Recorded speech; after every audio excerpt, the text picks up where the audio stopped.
యేసయ్య గారి దివ్యనామంలో ఈ మొదటి జాముని కార్యక్రమాన్ని వీక్షిస్తున్న మీ అందరికీ నా ప్రేమపూర్వకమైన విషయాలు ఒక పాట పాడదాం. తండ్రికి మహిమ కలుగును. హల్లెలూయా, హల్లెలూయా.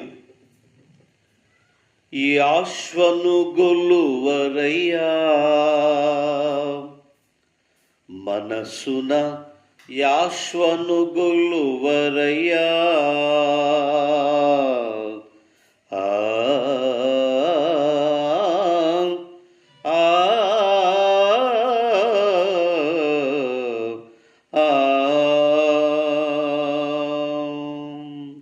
యాశ్వను గొల్లువరయ్యా మనసున, యాశ్వను వేడరయ్యా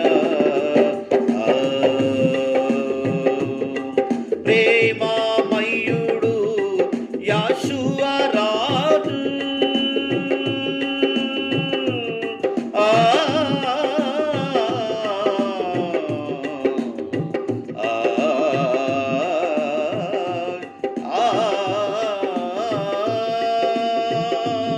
ప్రేమామయుడు యాషువా రాజు మనసున వేడిన మారును బ్రతుకులు, మనసున కొలసిన మారును బ్రతుకులు.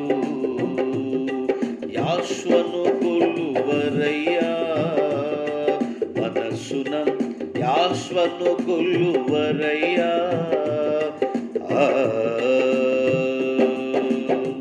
పాపిక శయ్యుడు పావనమూర్తి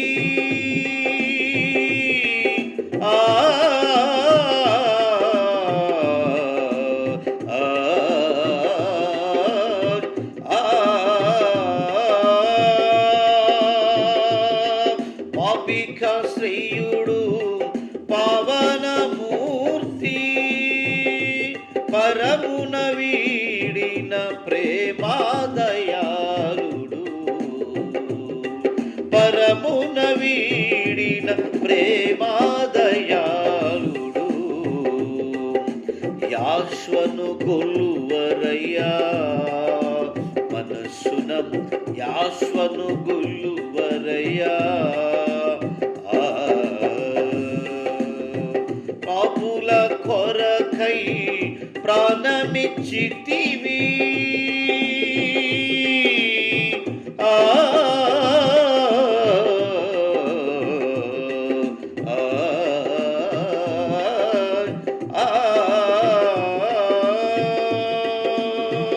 పాపుల కొరకై ప్రాణమిచ్చితివి నా సహాయకుడా మన యాశ్వరాజు,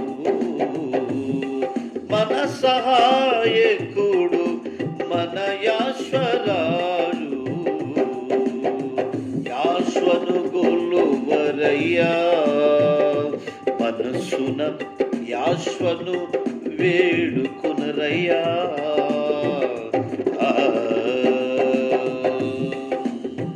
మరణము నొందిన యాషువా రాజు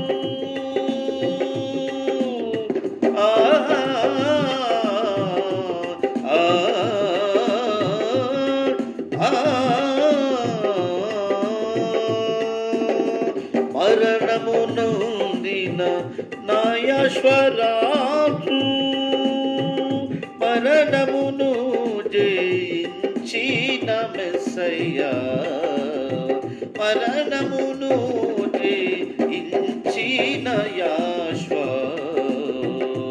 యాశ్వను గొల్లువరయ్యా మనసున, యాశ్వను కొలువరయ్యా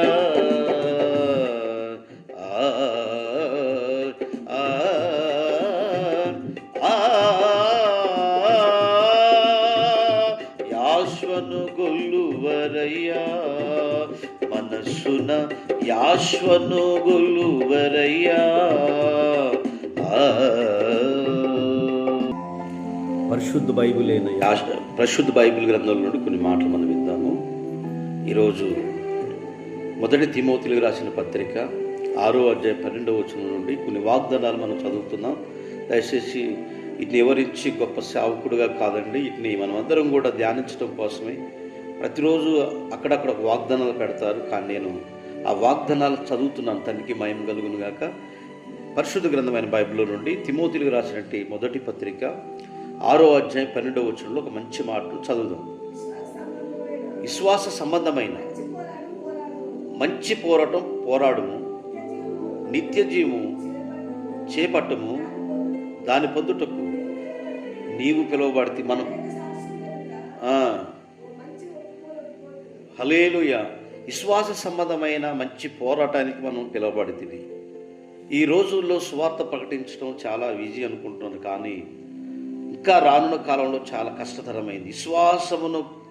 విశ్వాసముతో విశ్వాస సంబంధమైన ఆత్మల ద్వారా మంచి పోరాటం పోరాడే విషయాలను ఓ తిమోతి మంచి లేఖ పౌలు రాస్తూ, అయ్యా నిత్య జీవాన్ని చేపట్టే పోరాటం పోరాడాలి. ఈ భూమి మీద పొట్ట కోసం ఎన్నో విద్యలు, జాండ పొట్ట కోసం ఎన్నో విద్యలు చేస్తూ ఉంటారు, అబద్ధాలు ఆడుతూ ఉంటారు, కానీ మీరు విశ్వాస సంబంధమైన మంచి పోరాటానికి మీరు పిలువబడితిరి కనుక విశ్వాసములో మనం జయాన్ని పొందాలి అంటే, విజయం రావాలి అంటే ఈరోజు ప్రతిరోజు పోరాటమే.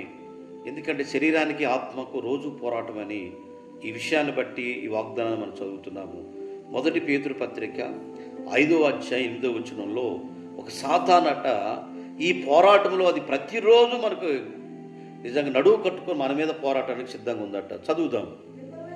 నిబ్బరమైన బుద్ధి గలవారై మెలకుగా ఉండి నీ విరోధి అయిన అపవాది సాతాను గర్జించు సింహలి ఎవరిన మింగుదు అని ఎదుగుసు తిరుగులాడుతూ ఉన్నాడు. కాబట్టి వాడు విశ్వాస సంబంధమైన మన విశ్వాసాన్ని పాడు చేయటానికి వాడు కంకణం కట్టుకొని గర్జిస్తూ ఉన్నట్టు ప్రతిరోజు కూడా. ఏమండి, విశ్వాస సంబంధమైన పోరాటం సాతాను ఎన్నో రకాలుగా పోరాడుతుంది మన విశ్వాసాన్ని పాడు చేయటానికి. ఇటు చూస్తాడు, అటు నుంచి వస్తాడు, అటు నుంచి వస్తాడు, ఎదడు రాకపోయినా కానీ ఎటు నుంచి వస్తాడు.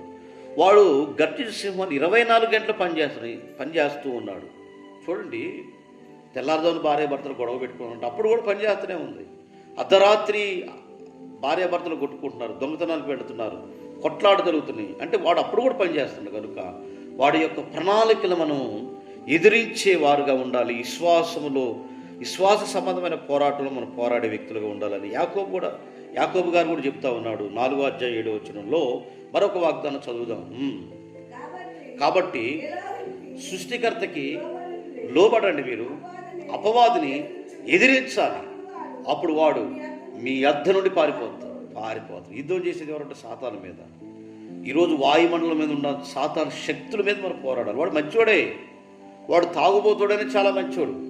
ఎందుకంటే నేను రోజు తాగను చేయనమ్మా, విభచరించను, తాగని నేను రకరకాలుగా ప్రయత్నాలు వాడు అనుకుంటాడు. కానీ వాడు బలవంతంగా సాతాను ఏం చేసేదంటే వాడిని ఆ పాపపు ఊబిలోకి నెడుతుందని చెప్పేసి మీరు జాగ్రత్తగా మెలకుగా ఉండండి. అలాగనే విశ్వాస సంబంధమైన వ్యక్తులుగా దాన్ని ఎదిరించే వ్యక్తులుగా ఉండాలని ఈ వాగ్దానం తెలియపరుస్తుంది. 2వ పేతురు పత్రిక 3:12 ఎలోహిం రాకడ కొరకు కనిపెట్టుచు దానిని ఆశతో ఆపేక్షిస్తూ మీరు పరిశుద్ధమైన ప్రవక్తతోనూ భక్తితోనూ జాగ్రత్త గలవారి ఉండండి, మెలకు కలిగి ఉండండి. యాశ్వమేసేవారు రానై ఉన్నాడు. కాబట్టి మనం అందరూ చిత్తపడి మెలకు కలిగి ప్రార్థన పరులుగా పోరాటంలో జయాన్ని పొందే వ్యక్తులుగా ఉండాలని చెప్తున్నాడు. పౌలు అంటాడు ఇబ్రీ పత్రికలో 12వ అధ్యాయం 2వ వచనంలో, నేను విశ్వాసమును కర్తయు దాన్ని కొనసాగించు అని వైపు ఏం చేస్తాడట, పరుగు పందెములో పోరాటాన్ని విశ్వాస పోరాటంలో పోరాడతాడట. ఏం చేస్తారట, మనము కూడా సులువుగా చిక్కులు పెట్టు పాపమును విడిచిపెట్టేసి విశ్వాసమును కర్తయు దాన్ని కొనసాగించు వాని వైపు యాశ వైపు మన ఎదుట ఉంచబడిన పందెములో ఓపికతో. ఇప్పుడు మన పందెపు పరుగు ఇది, విశ్వాసము పందెపు పరుగులుగా ఉన్నాయి. కాబట్టి ఏదో నిద్రపోయే సమయం కాదు, సుఖించే సమయం కాదు, డబ్బు ఘనమైన కార్యాలు చేసే సమయం కాదు. ఈ విశ్వాస సంబంధమైన సత్యము కొరకు యాశ్వమేసే రాకడ కొరకు సిద్ధపడే మనం ఈ సమయం. కాబట్టి మీరు అందరూ సిద్ధంగా ఉండండి. అని విశ్వాసమునకు పరుగు పందెంలో పరుగెత్తే వ్యక్తులుగా, ఆ బహుమానం కొరకు అందరూ కాదు కొందరు మాత్రమే దొరికిద్దని బైబిల్ తెలియపరుస్తుంది. చివరిగా 1 కొరింథీ పత్రిక 2వ అధ్యాయం 4వ వచనంలో ఒక మాట ఉంది. మీ విశ్వాసము మనుషుల జ్ఞానం మీద ఆధారం చేసుకోలేదు, సర్వోన్నతుని శక్తి మీద ఆధారం చేసుకోవాలి. సర్వోన్నతుని శక్తి మీద మనం ఆధారపడాలి. కానీ ఈ లోక సంబంధమైన వాటి మీద ఆధారపడితే ఈ లోక జ్ఞానం వెరితనంతో కట్టాడు పౌలు. కనుక సొలొమోను ఆయన జ్ఞానాన్ని కోరుకున్నట్లుగా మనం కూడా తండ్రి యొక్క సన్నిధిలో, తండ్రి యొక్క మాటలు, తండ్రి యొక్క జ్ఞానాన్ని పొందే వ్యక్తులుగా, పోరాటంలో విశ్వాసాన్ని కాపాడుకునే వ్యక్తులుగా మనమందరం ప్రతిదినము కూడా సాతాను గర్జించే వాళ్ళు మన మీదకి వస్తున్నాడు. కాబట్టి ఎవరిని వింగుదామా, ఎవరిని పడగొడదామని కనుక దాన్ని ఎదిరించే శక్తిని, బలాన్ని, ఆ జ్ఞానాన్ని పొందుకునే వ్యక్తులుగా మనం ఉండాలని కోరుకుంటూ ఇటు వాక్యాన్ని తండ్రి దీవించుగాక. మీ అందరి కొరకు ప్రార్థన. మహిమ కలిగిన తండ్రి, పరిశుద్ధుడా, ఈ వాక్యం విన్న బిడ్డలందరినీ ఆశీర్వదించమని, వారిని వారి కుటుంబాలను సమృద్ధి కలిగిన దేవులతో ఈ కార్యక్రమాన్ని వీక్షిస్తున్న ఈ రోజంతా కాపాడి దీవించి నడిపించమని, ఈ మొదటి జామున తండ్రి ఎందరైతే ఈ కార్యక్రమాన్ని వీక్షించారో, ఏ సమయం మంది వీక్షించారో వారిని వారి పిల్లల కుటుంబాన్ని ఆశీర్వదించి దీవించమని యాషువా మెస్సయ్య గారి నామం ద్వారా అడిగి వేడుకుంటున్నాం తండ్రి. ఆమేన్. మీ అందరికీ నా హృదయపూర్వక షాలోమ్ అండి. తండ్రి మనందరిని కూడా ఆశీర్వదించును గాక. ఈ కార్యక్రమాన్ని అందరికీ తెలియపరచండి, సబ్స్క్రైబ్ చేయండి.